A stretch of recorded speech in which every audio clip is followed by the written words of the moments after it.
alors Marcel tey da nga tànn waxtaanee benn chiffre bu laale ak loo bëgg loolu muy football. muy football ndaxte keroog ñu ngi doon waxtaanee ci li nga xamante ne moom mooy championnat de France ak d'Angleterre yi tàmbali woon semaine passée eh bien ce sera au tour des championnats espagnols ak italiens loolu waral ñu taxaw ci chiffre juróom-ñaar muy 7 sénégalais yoo xamante ne ñoom la ñuy nar a fekk au coup d'envoi de la saison de la Liga 2022-2023 foofu ca Espagne mi nga xamante ne tey aljuma ji lay tàmbali bu 19h GMT jotee avec l'affiche diggante Osasuna ak FC Séville donc les plus connus de ces sénégalais yi nar a évoluer pour l'instant en tout cas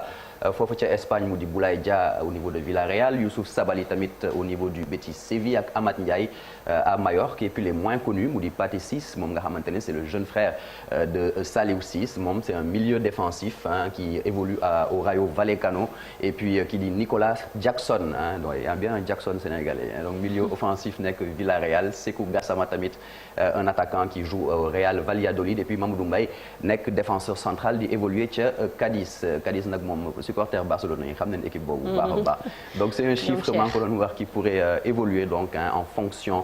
li nga xamante ne wala sax mu diminuer en fonction de li nga xamante ne moom mooy marché des transferts qui se déroule actuellement soxna Naata. après Espagne championnat bu Italie itam dafay dooraat ci week-end bi la suñu gaynde yi naka lañ fa nekkee ñoom. c'est ça donc un petit peu moins quand même on retrouve foofu ca Italie juróom-benn sénégalais au coup d'envoi de la Série A saison 2022-2023 donc ca Italie bi débuté suba samedi avec l'affiche Milan AC Udinese à 16h30 GMT mu am ay internationaux sénégalais ku mel ni Fodé Ballo-Touré ca Milan AC justement Ibrahima Mbaye di évoluer ca Bologne ou encore Demba Seck au niveau du Torino le deuxième club donc de Turin et puis ceux considérés comme ay inconnus tels que le gardien de Cremonese di Mouhamadou Sarr ak compatriotam di Maïssa Kodou Ndiaye nekk défenseur ñoom ñaar ñëpp di évoluer foofu ca Cremonese ou encore Sanassi Sy nekk latéral gauche di évoluer ca Salernitana moom nag il est né de père sénégalais et de mère malienne soxna Naata. léegi ñu wax ci juróomi championnat yu mag yëpp foofu ci Europe Italie Espagne Angleterre Allemagne France exactement donc globalement ñu xool état actuel marché des transferts bu ñu sukkandikoo ci moom jamono ji on ne retrouve que 33 footballeurs sénégalais bu ñu leen totalisé ñoom ñëpp dans les 5 plus grands championnats d'Europe avec un nombre plus élevé en France ñu ngi fay fekk 14 de nos compatriotes suivi de l'Espagne donc 7 l'Italie 6 l'Angleterre 4 Sénégalais ñoo fa nekk ak le moins élevé foofu ca Allemagne avec 2 Sénégalais donc à titre de comparaison bu ñu xoolee saison 2019-2020 rien qu'en France championnat France rek ñu nga amoon ñeenti fukk ci suñuy compatriotes yu doon évoluer foofu donc soit 7 de plus que l'ensemble des Lions engagés dans les 5 grands championnats cette saison donc à cette époque ñu mënoon gis ne qu'il y avait plus d'une soixantaine de joueurs sénégalais soit plus du double de ce qui se présente actuellement mu di nag benn situation qui est assez étonnante ndaxte les Lions du Sénégal ils ont réussi à mettre tout le monde d'accord en février dernier au Cameroun lors de la dernière CAN on se demande là est-ce que c'est le signe du déclin d'une génération malgré le titre de champion d'Afrique soxna Naata. on espère que non Marcel malgré tout am na ay gaynde yoo xam ne xamaguñu fan la ñuy taxaw ñoom. c'est ça xamaguñu fan la ñuy taxaw ñoom tamit xaw nañ bëri à peu près une douzaine donc voilà évolution effectif club des différents championnats force est de constater que donc près d'une douzaine de champions d'Afrique sénégalais ñoom ci benn certain flou lañ nekk kenn xamagul seen ëllëg nu muy mujjee à une vingtaine de jours quand même de la fermeture du marché des transferts prévu pour le 1er septembre bi ñu dëgmal ku mel ni Alfred Gomis moom mi nekk gardien des Lions qui est aujourd'hui relégué au rang de 3e gardien foofu ca stade Rennais derrière Mandanda ak Alemdar moom mi nga xamante ne il était titulaire la saison passée Saliou Ciss latéral gauche des Lions moom amagul club depuis relégation Nancy en national mu di l'équivalent de la division 3 en France mu am benn rumeur bi nga xamante ne da koy yóbbu foofu ci Olympique de Marseille Abdou Diallo moom il a été barré par la concurrence dans le secteur défensif au niveau du Paris Saint-Germain le numéro 22 des Lions moom mën na am rejoindre un autre club pour avoir plus de temps de jeu son nom est surtout évoqué du côté du Milan AC de Naples et de West Ham notamment et puis Gana Gueye moom tamit ñu placé ko toujours au PSG dans le groupe des indésirables moom nag ñu annoncé woon ko à Everton finalement Everton daal di recruter belge boobu nga xamante ni il est d'origine sénégalaise di Amadou Onana et Cheikhou Kouyaté moom nga xamante ni il est en fin de contrat avec Crystal Palace ba léegi ki fi nekkoon capitaine des Lions moom mu ngi wut benn club on parlait de Galatasaray en Turquie qui serait intéressé Pape Matar Sarr moom tamit jamono ji nga xamante ne concurrence bi bëri na trop foofu ca Tottenham et Antonio Conte sax di entraîneur wu Spurs yi moom dafa mel ni boolewu ko ci ay plan am loolu waral le meilleur jeune joueur africain de l'année moom mën na rebondir foofu ci réewu Italie donc au Milan AC peut-être on se pose la question et puis Bamba Dieng moom tamit les dirigeants de l'Olympique de Marseille ñu ngi koy pousser vers la sortie dañ ko bëgg jaay le Lyon intéresserait deux clubs de première ligue notamment West Ham ou encore les nouveaux riches de Newcastle yàggul dara en effet club bi ay benn fonds saoudien jëndoon ko ça peut effectivement relancer le débat avec Bamba Dieng ndaxte la somme est évaluée entre 15 et 20 millions d'euros et puis Boulaye Dia moom di attaquant des Lions auteur d'une saison dernière inaboutée à Villarreal moom tamit mën na engagé wu foofu ca OGC Nice dans les prochaines heures Keita Diao Baldé moom nag depuis que contrat am jeex ci Cagliari ba léegi amagul club l'ancien monégasque donc naturellement est à la recherche d'un nouveau challenge et puis Bouna Sarr plombé moom tamit par son temps de jeu familique ñuy fàttali ne qu'il a juste disputé 27 matchs toutes compétitions confondues depuis qu'il est arrivé au Bayern il y a 2 ans de cela champion d'Afrique bi moom tamit il est invité à aller voir ailleurs donc ñu gis na ne en fonction justement de ce marché des transferts là ce nombre de joueurs sénégalais yi évolué ci Europe mën na wàññeeku comme mën na yokk tamit soxna Nata. Merci beaucoup Marcel. En Allemagne on risque d'avoir le seul Sadio Mané. Merci beaucoup Marcel. Cheikh Tidiane très rapidement en quelques secondes rek apparemment c'est top pour certains flop pour d'autres ak ay flottement comme ni ko Marcel waxee nii léegi. Flop yi sax moo ëpp de je pense que situation bi nag c'est vrai que ni ngi koy seetaan nii mais quand même c'est inquiétant parce que soo xoolee groupe Aliou Cissé bi groupe de performance wala sax 11 de départ bi soo xoolee 3 à 4 joueurs rek ñoom ñoo ci jouer normalement le quatrième il est en deuxième division mooy Ismaïla Sarr peut-être balaa marché bi te dina am club mais ñeneen ñi c'est le gardien de but Edouard Kalidou Koulibaly en défense Sadio Mané en attaque ñoo fi wóorle mais tout le reste ñii soit ñi ngi wut club ñii sont relégués au bout du banc ñeneen ñi ngi nekk au chômage ku ci mel ni Cheikh Kouyaté je pense que situation la boo xamee ni dalul xel quand même à quelques mois de la Coupe du Monde et pour revenir sànq aussi ci joueur sénégalais yi nekk Espagne il y a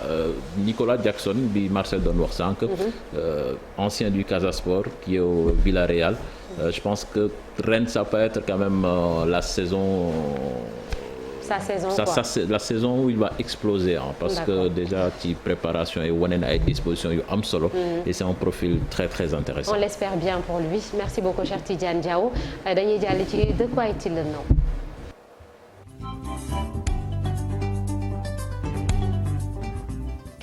tey jile de quoi est-il le nom Ndar géej la ñuy dem fekk ci fa Ousseynou Diop Ousseynou maa ngi lay nuyu di la ziar tey fan nga ñu yóbbu foofu ca diwaanu Ndar.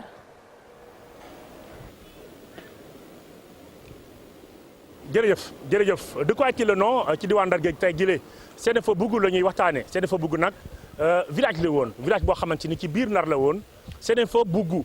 ñaari tur la yoo xamante ni daan ci mën a xuus ngir nag askan yu mën a xam tey jile lan moo ko undu ak tur bi lan la daal di undu loolu la ñuy daal di waxtaane tey man ak sama caméraman Habib Seck ñu dem seeti askan wi ñoom seen i bopp ñu daal di wax Sénéfa Bougou nan lañ ko gisee bu ñu paree nag dem seeti ki nga xamante ni mooy suñu personne ressource di Demba Sangaré mooy délégué de quartier bu Ndiolofène Sénéfa Bougou la ñuy waxtaane tey jile.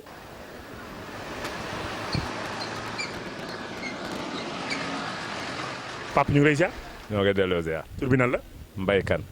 fii ñu nekk ñu ngi jàpp ni mooy Sénéfa Bougou loo ci xam. Sénéfa Bougou quartier ba nga xam ni mën nañu wax ni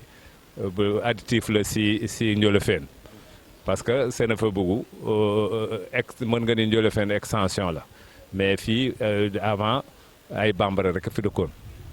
Koma beeg ba léegi sax dafa am ay culture bambara fii si quartier bi. Sénéfa Bougou loolu ci mën a wax. Sénéfa Bougou nekk dëkk bi nga xam ni dëkk cosaan la. dëkk bi nga xam ni magu bambara yi noo sanc fii. Sénéfa Bougou loolu nag xam ngeen ni tur la boo xamante ni tur bu rëy la moo tax dañuy daal di dem seeti ki nga xamante ni mooy Demba Sangaré mooy délégué de quartier bu Ndiolofène moom mu wax nu Sénéfa Bougou lan lay signifier ñu ngi ak sunu tonton Demba Sangaré mooy délégué de quartier bu Ndiolofène ñu ngi lay nuyu. waaw ñoo ngi lay fay Ousseynou. Sénéfa Bougou moom wax nu tuuti ci mbir mi. Sénéfa Bougou de boo ko déggee rek xamal ni ñooñu ay bambara nuñu cosaanu bambara la xam nga Ndar li ko composé mooy ethnie yu bare ñoo ko composé mais ethnie yu ci gën a am solo mooy bambara yi parce que xëy na bu ma remonté tuuti histoire naa la wax dama ne le premier maire de Saint-Louis bambara la ñu koy wax Amadou Ndiaye duggee Clédor Keyti Gidiaga noonu la histoire historique kii taarix wax ni moom noonu la tuddoon Papa Dia Espace la woon donc mooy ancien militaire yi nga xam ne avant guerre 14-18 ñoom ñoo fi nekkoon waaw bu mu fi juddoo nag ñu changé tur bi xam nga ñoom li ñuy wax Jara mooy Ndiaye Traoré mooy Diop ainsi loolu mooy indi demam loolu ñu tuddee ko Ndiaye. Sénéfa-Bougou moom tur bi lu ko indi. Sénéfa-Bougou donc ba ma remonté dama wax la loolu Sénéfa-Bougou de moom ay bambara lañu dafa am benn ethnie ba nga xamante ni moo tudd ci bambara yi moo tudd Sénéfo ñoom nag boo leen seetee fu ñuy établir ñoo ngi déggante actuel Mali ak actuel Burkina Faso frontière boobu ñoom foofu mooy seen territoire dëggal ñu tuddee les Sénoufou boo dee remonté dem ba Côte d'Ivoire aussi tu vas les trouver là-bas en général ñoom ñooy faral di yore di jaay guro yi ñoom ñooy faral di guro yi dama ñu seen ay Sénoufou nañu ñooñu nag ñoo ñëw fii établir fii en premier ñoo ngi wax ne vers 1890 1895 à peu près ci la ñu fondé le village jamono village la woon ñu ko tuddee le village de Sénéfa-Bougou donc Sénéfa-Bougou mooy ethnie Sénéfa boobu nañu jël taflee ko demam dëkk ba boo déggee Bougou ci bambara rek mooy dëkkuwaay donc Sénéfa-Bougou mooy dëkkuwaay dama Sénéfa yi. jërëjëf ñu ngi lay gërëm di la sant kon mi ngi noonu Sénéfa-Bougou lañu doon waxtaanee sunu papa Demba Sangaré dégg ngeen ni mu ko tojalee kon li ñu mën a jàpp mooy premier maire bi nga xamante ni mooy maire yaakaar naa noir ci Ndar moom bambara la woon te tey tur bi nga xamante ni mooy Sénéfa-Bougou foofee la jógee ci lu jëm ci wàllu Sénéfa-Bougou muy benn xeet boo xamante ni ñëw nañ fa ñu ay bambara Bougou nag mooy fi nga xamante ni tey fa la ñu nekkoon kon nag mooy seen dëkkuwaay kon mi ngi noonu Ousseynou Diop Abi Seck tey ñoo ñëwoon ci diwaan Ndar Géej di leen présenté Sénéfa-Bougou tonton Sangaré ñu lay gërëm bu baax a baax. kooku Ousseynou Diop di ziar suñu téléspectateurs yi nekk foofu ca diwaanu Ndar Alaaji Malick tur bi ndax mosoon nga koo dégg man de xaw ma ko woon honnêtement. non honnêtement maa ngi koy soog a dégg. mu nekk taarix bu am solo. parce que les Sénéfou ay ethnie la bu nga xam ne ñu ngi nekk au Mali au Burkina Faso au Ghana et cetera après bi nga xamee ni nag ci wàllu xeex contre le colonialisme Sikasso dafa daanu en 1898. ci la ñu bëri daw. parce que bëgguñu ku leen noot parce que bambara yi ay bañkat lañu. donc la prise de Sikasso dafa déterminer seen immigration ci la ñu daw dem ñu ci bari dem ci yeneen dëkk yi bi ñu ñëwee fi nga xam ne moo di Ndar nag ñu dem dëkk foofu Sénéfou ñoom ethnie la Dougou mooy dëkkuwaay. donc boo ko boolee muy Sénéfa-Dougou. c'est vrai Bougou moom foo ko déggee mooy dëkkuwaay mi ngi mel ni Kounda rek boo demee fee ñu naan voilà. Camaracounda wala Sakho Kounda Dabo Kounda bëri na fa macha allah wala Kër Ndiaye Lo kër Mousso gi kër Mademba. mi ngi noonu c'est ça kon wala kër Chérif Diade moom doo ko dégg. naata Bougou. naata Bougou. da nga maa bëgg a tuddee dëkk. non yow ko mérito ko yow bëgg a daw nga ne boo demee Europe da ngay daw visa moom doon la ko may jëlee. man soxlawu maa dem Europe bàyyi ma toog fii rek man comme man fii laa miin fii laa xam Sénégal man de toute façon mënumaa dëkk feneen moom. ndax booy yaa leen ko conseillé